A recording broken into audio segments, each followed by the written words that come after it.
Cool. All right, we're rolling. So Good to see you, Drew. yeah, I hope you're feeling well. I'm glad to hear you're feeling better. I am feeling better.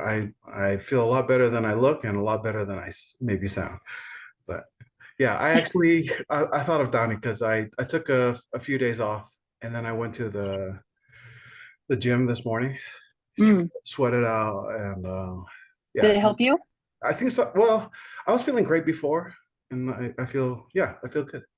A little bit better? Good. Yeah, but I did allow myself a couple days to to See, and he's kind of learning. He is still not feeling well. So his recover. body is just shot. But Still, he is, yeah, today yeah, I'm glad he finally just took it easy today. But it's because we have activities for the kids. So I need him. I don't coach wrestling. So so what? I'm, For himself, no break. yeah, For you, no he's break. For the for the boys, kids. okay. For wrestling, yes. For sports, yes. That's awesome. Is he a wrestler? No. He wrestled a little bit when he was in high school, like very little amount. Hmm. I think he wishes he did. He just never pursued it. Hmm. Yeah. So I tried wrestling junior year of high school. I went out for 2 weeks tops. 2 weeks tops. And my didn't like it. no, it was fine. It was good. But as soon as my dad found out, he put an axe to that. Yeah, that's actually I think what happened to Downey. Yeah. Truthfully, because Downey loved it. Yeah.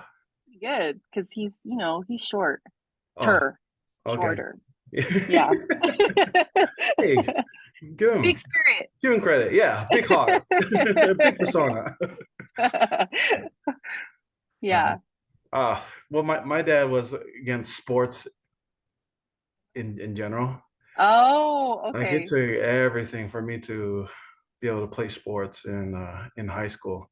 Um, well, freshman year, I did play football, and then in that spring, I broke my arm and and my dad said no more sports. So sophomore year, I there's no way I could play. Oh And man. then junior year, like I said, I try to go wrestle. I don't know if it was athletics or more so that he didn't want to see me in the position with other guys. I don't know. These Some kind of yeah, fob mentality. cultural thing. And then that spring, I went out to play rugby. He wouldn't let me because he played rugby all growing up, and he went play rugby in New Zealand.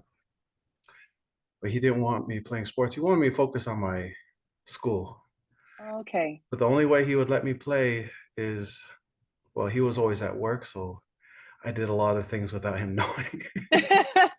But I got a paper out early in the morning, so I'd wake up at 4:50 in the morning and deliver 100 papers before 6:30, and use that money to pay for, well, my cleats. One of my teammates stole the cleats from another teammate Uh-huh. and gave it to me. Not nice.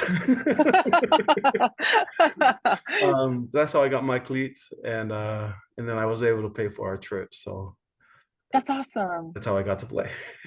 See, Downey comes from a football family. His Hmm. brothers played, so Yep. football was just, I think, what his dad knew. But yeah, so he's like, honestly, I thought it was transferable as an athlete that he would pick up on wrestling with my boys, but he tells me all the time that it is different and he's still learning. But he loves it. He loves doing that with his boys. So Hmm.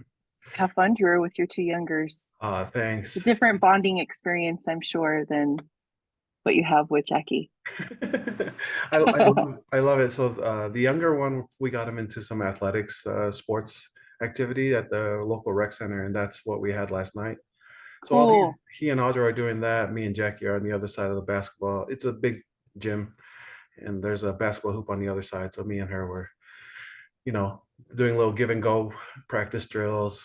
Yeah, Nice. running the lane layups, and yeah, I love basketball. Yeah.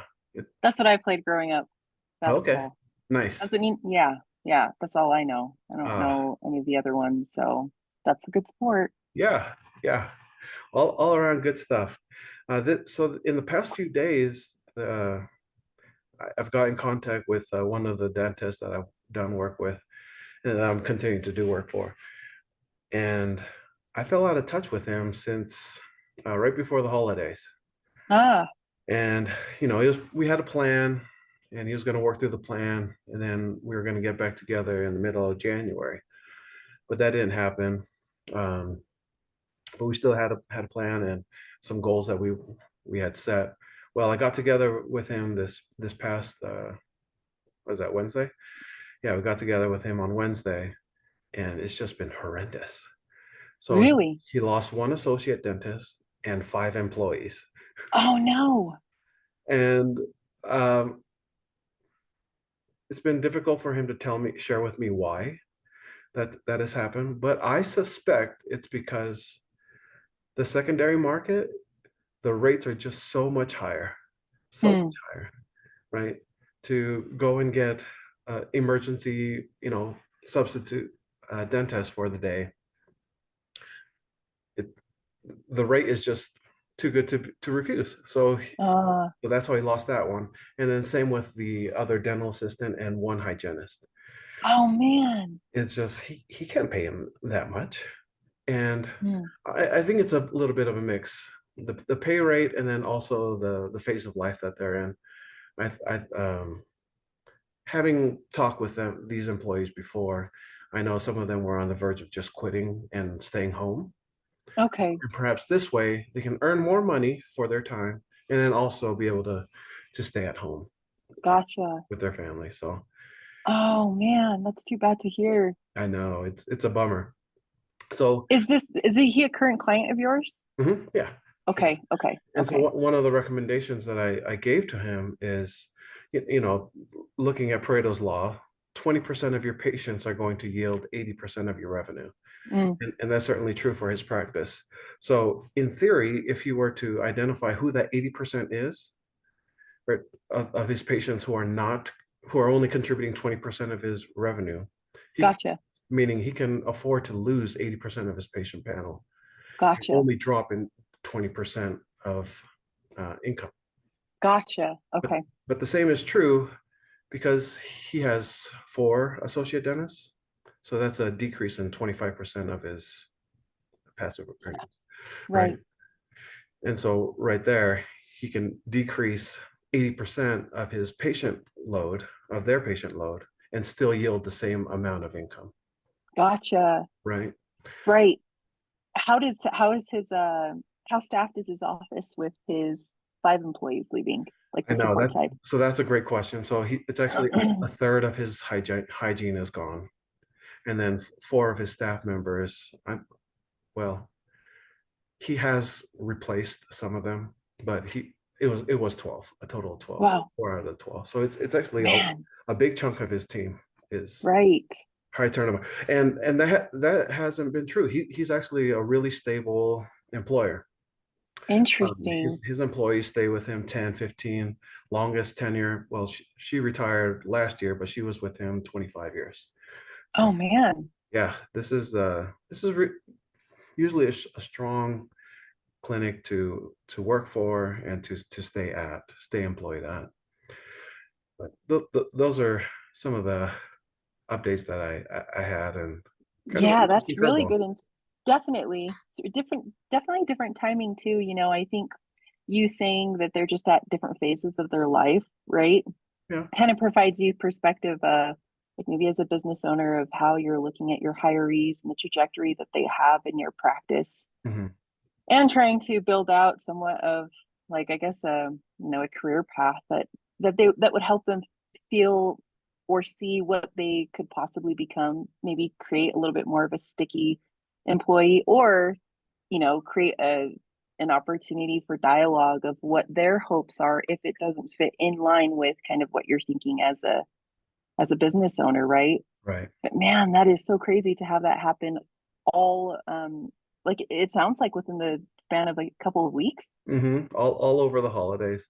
Oh man, Yeah. Yeah. Poor guy. that's a bummer. I was kind of rocked by it. I'm sure he's really rocked by it, and he's trying to deal the best that he can.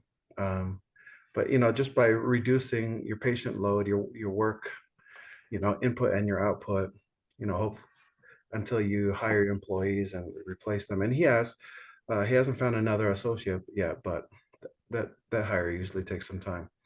Gotcha. Um, but his front office staff, and in our discussions with he and I, we had already done like a projection analysis with his employees because they stay with him for so long.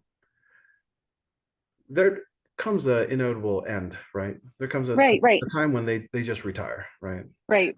And it's been great, a great ride, but it's also something to prepare for, that there's going to be a transition period.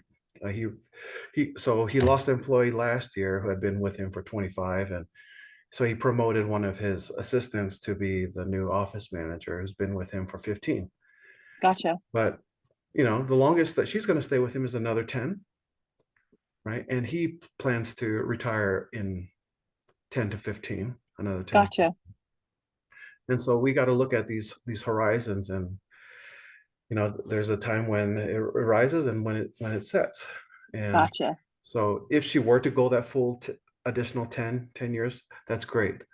But we know that as we get closer to the 10, there might just come a time when she just folds up camp, just like the other four, Right. right? And the other hygienists. Well, that's great insight that you gave him, that you're able to provide specifically kind of that perspective, at this Mhm. time, and helping him kind of strategically position himself moving forward. Right. Um, yeah, wishing him the best. That's kind of crazy timing with kind of just what we've been talking about. Yeah, I know. And it got me thinking, if this is happening to him, this is a place that employees love to just stay, really low Hmm. turnover rate, right? Great pay, great benefits, great office culture and atmosphere environment. He's always investing into the practice with, you know, with technology, with new 3D scanners, different. Um, sorry, I'm losing it, but with hygiene, he's just invested so much, with these equipment, and his employees really appreciate it. The patients Mm, really appreciate it. He's just got so many great things going for him. yeah, But I imagine not every practice is in the same situation that he is, right? And if he's experiencing turnover, there are other practices that are experiencing turnover as well, definitely. right? Remind me, Drew, did you say where some of his, or did he know where his employees were off to? Yeah. Well, no, no, no, no. He never disclosed why, Gotcha. why they left. But Or where they're going yeah, I'm just basing my assumptions off of discussions that I've had with them in the past. individually, one-on-one Gotcha. in the past. Gotcha. Right. Okay. So, because I would go in, I go in shadow 1 day a month is what I've done in the past. And so Gotcha. while I'm Okay. shadowing, we kind of just talk and see how life is, and they'll kind of share with me kind of their feelings. But Gotcha. yeah. Crazy. I've just been kind of diving into just different economic data, what's being Mhm. released, what's coming out. And one that I've been kind of curious to see, just based off of all of the layoffs that we're reading about in these headlines in the articles, was unemployment, to see where that sits. Right. And some unemployment data was released for January. The unemployment rate was released, and there wasn't a significant change from where it has been.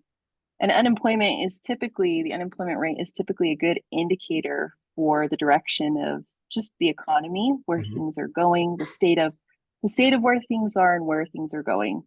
So I think I expected to see something, I don't know, something a lot more profound than what it was. Not saying it's going to be this off the charts, you know, huge drop or huge increase in numbers, unless, as I was looking back, the 2020 data was crazy because of COVID and just the initial reaction to everything shutting down.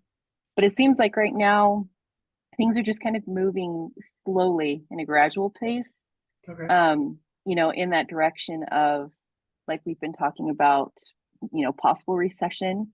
So I thought that'd be cool to kind of touch on, recession. What Yeah. defines a recession? From from an the economic definition, at least from an Hmm. economic standpoint. Yeah.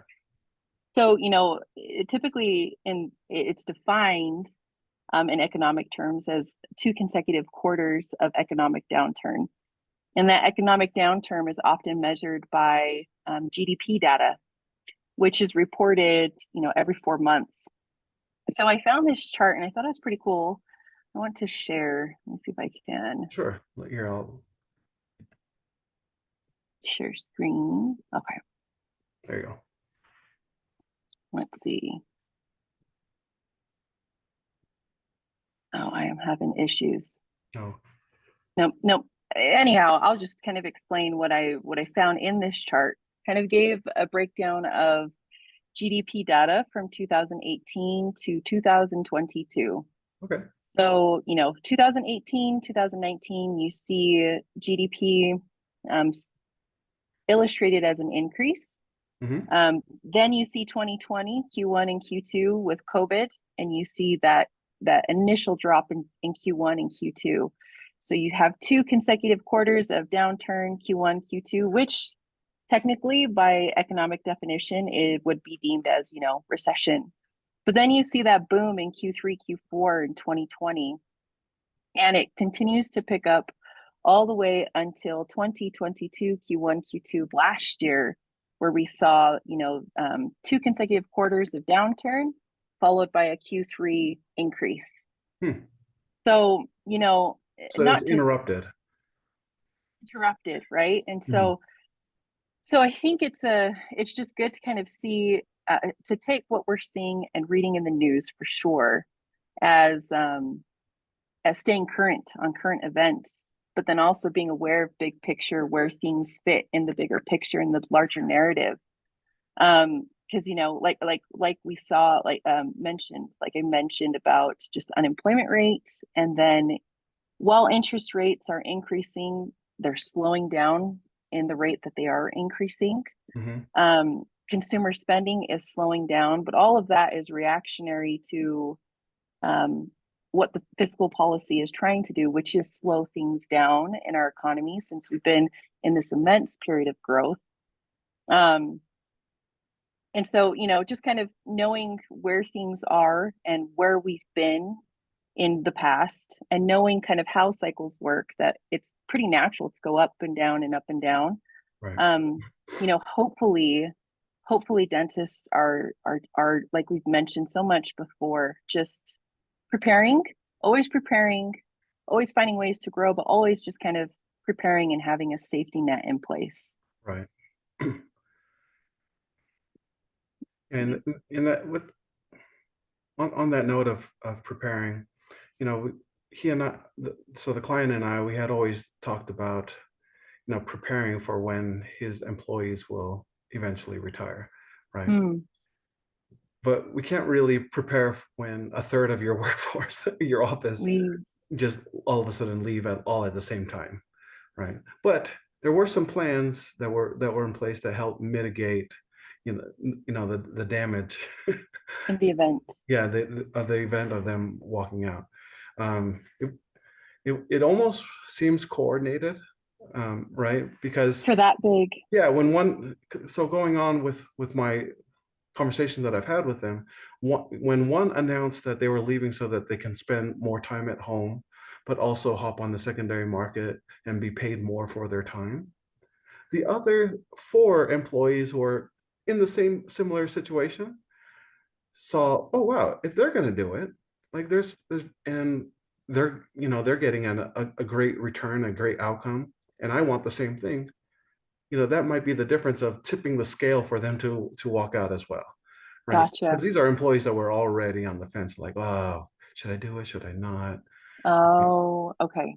And And honestly, Drew, speaking from experience, if mhm, you're on the fence or your employee is, for the most part, I think it's not a matter of if, it's a mhm, matter of when, right, right? What is it going to, what if they're already kind of half in, half out and starting to question? I think it's more so a thing of timing. Right. Yeah. So And so it was just a confluence of all these factors that just came together, and he lost almost a third of his employees.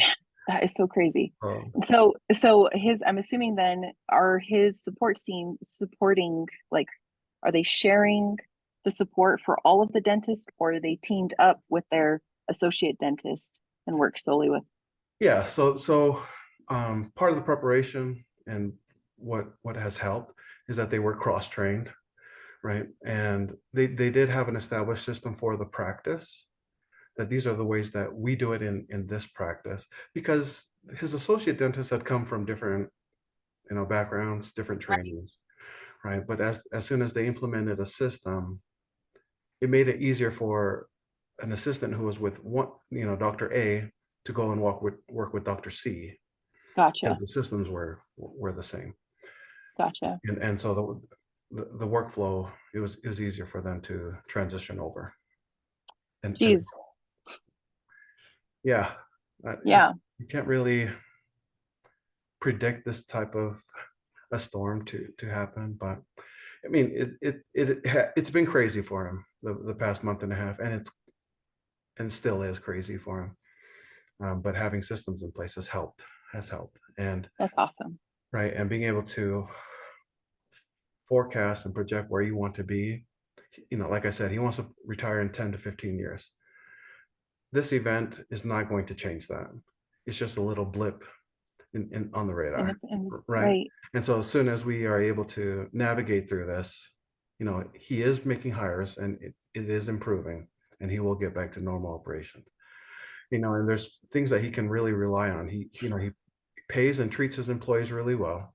He provides great benefits, and it's a great work environment that they can all work together. It's a great cohesive team. And then he also invests in the practice, right? Mm. He has cutting edge technology with 3D printers, like I said, 3D scanners. He's always trying to push the envelope on what's best for his employees, and they really appreciate it. He's got great patience. I think that's a great result of having great systems in place. Um, but in the long term scheme of things, it's going to work out great for him. It's just for the immediately, Right. just a little rough. I love that. I think this is such a great example of, honestly, I mean, I know we've been talking about current events, and in a lot of times maybe taking a financial twist in the business market, Mhm. but I think that he is a prime example of kind of what we've talked about. Like right now, being that we're in just times of uncertainty, it's expected uncertainties. We know that we will always have setbacks. We Mhm. might not know that a third of our team are going to leave all at once, and one of our associate dentists, but we know to expect that there will be something along the way that could possibly derail us. It sounds like he's done a great job at preparing himself for that. Right. Um, because in the long term of things, it's all a part of the process, and he will, reach his goal. So I think that's kind of a good parallel to kind of just, finances and what we've talked about so far. So wishing him the best. Yeah. Yeah. No, he's a great dentist, great man. He's very principled and has great vision. Yeah, things usually work out for those folks. That's awesome. Yeah. Um, well, I I feel like Yeah. it's been a great episode. I don't know if you you want to end it. I, yeah, I don't have anything else. Okay, Um, sweet. yeah. Is this another week that we've gone without the jingle? Golly, I'm gonna have to just do that, right? I'll remember. I'll put it on my computer, sticky note.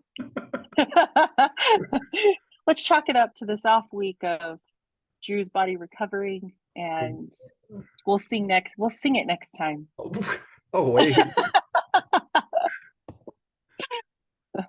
I don't want to make promises. I don't think people want to hear me sing. Well, here, I have found the script, and just because it's what we're supposed to do, we'll Right. we'll end on this note. All right, welcome to another episode of the Healthy Practice, Healthy Patients podcast, where we focus on the health of your practice so you can focus on the health of your patients. Here we keep you updated on current events in the marketplace. I'm Drew. and let's go home.